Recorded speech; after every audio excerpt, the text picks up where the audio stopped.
Hello everyone, welcome back. So let's continue on writing the registration module.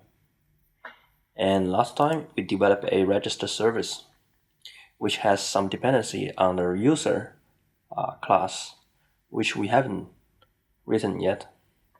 So in this lesson, let's first write our models first. Right click on your application folder and create a new folder called models. Right click on your models folder, create a new file called user.ts.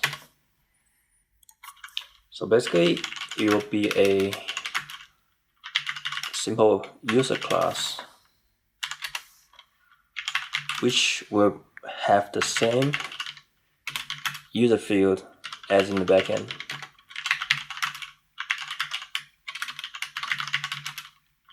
Alright, last name,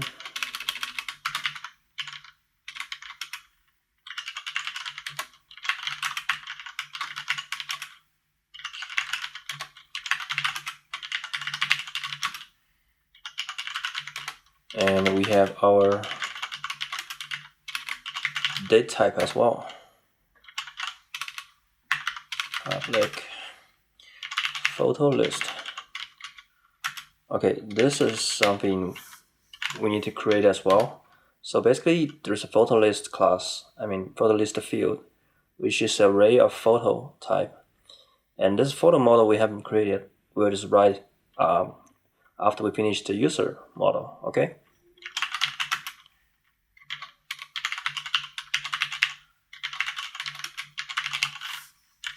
Alright, that's our user class. And then suppose we have a photo model, we need to import that, right? And it should be within the same folder, and we will call it photo.ts. Okay, let's just do that. Create a new file called photo.ts. And then this one is going to import a user model and import a common model.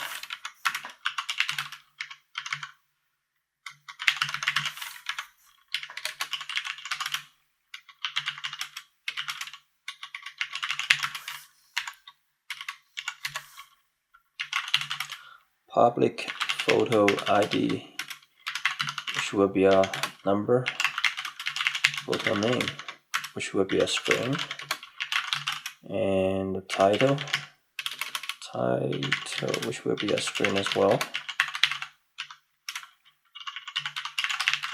And a description, it's another string.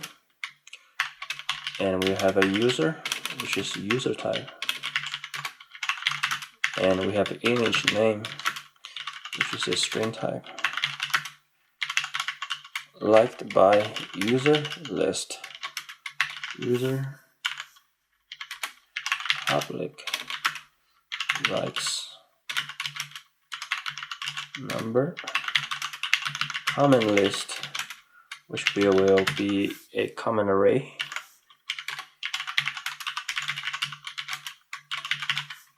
Okay, so now we need to create our common model. Common.ts. Did I just say S? Okay, I need to change the name. Common.ts. Alright. And first, we need to import photo.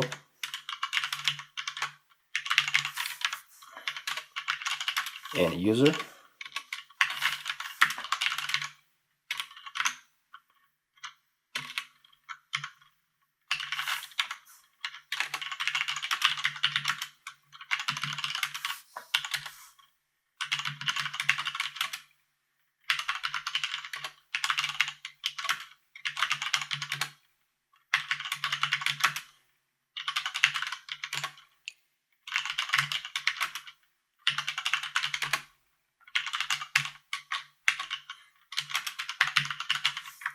Alright, So that's our models. Come back to our services, uncomment this line. Okay. The next step is to come back to our components and register component.ts. We need to finish some stuff here. Okay. So first, we need to define some new field. Let's say we have a user type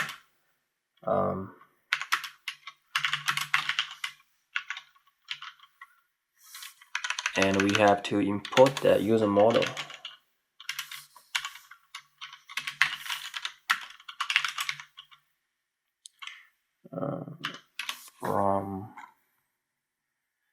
So currently we are at components folder, so we need to come back one level up.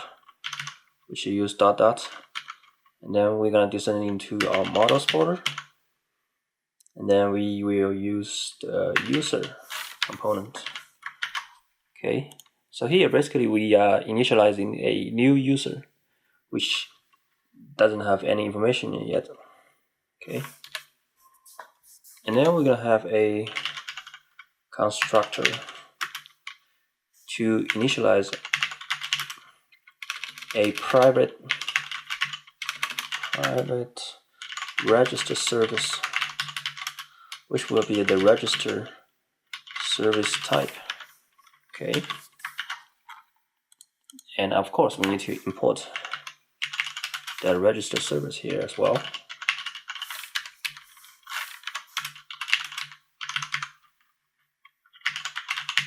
Service folder register.service. Now we have our register service instance available to be used. We can write the content of this onSubmit method.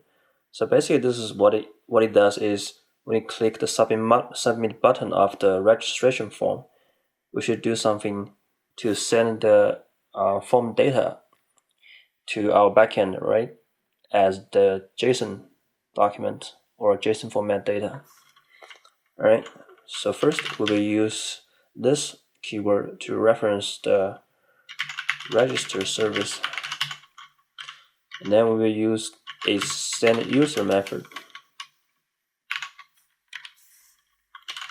and we will send this new user, which is the instance we just created.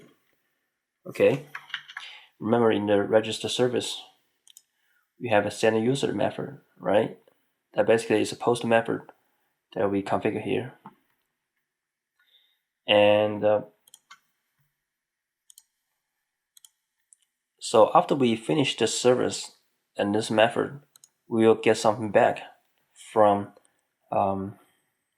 our server side to tell whether the HTTP request is successful or not. Okay, and because the return type, as we mentioned before in Angular 2, is an observable, we can use a subscribe method to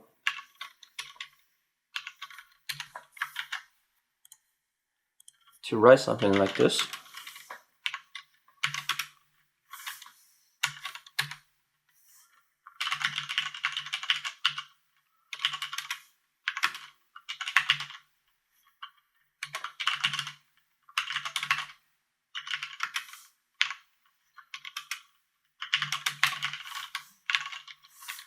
Let's ignore this line first.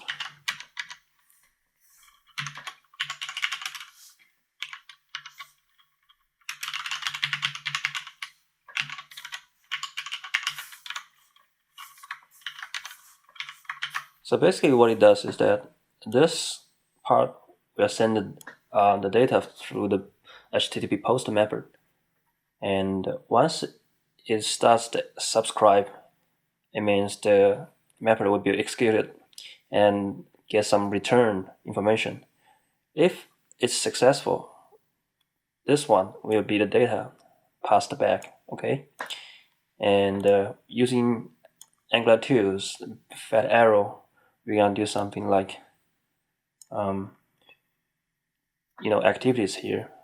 For this one, I'm just simply create another user instance because the previous one we've already sent to the backend over the HTTP post method, and those information has been saved presumably into database. Okay, so we don't need to keep track of the previous instance.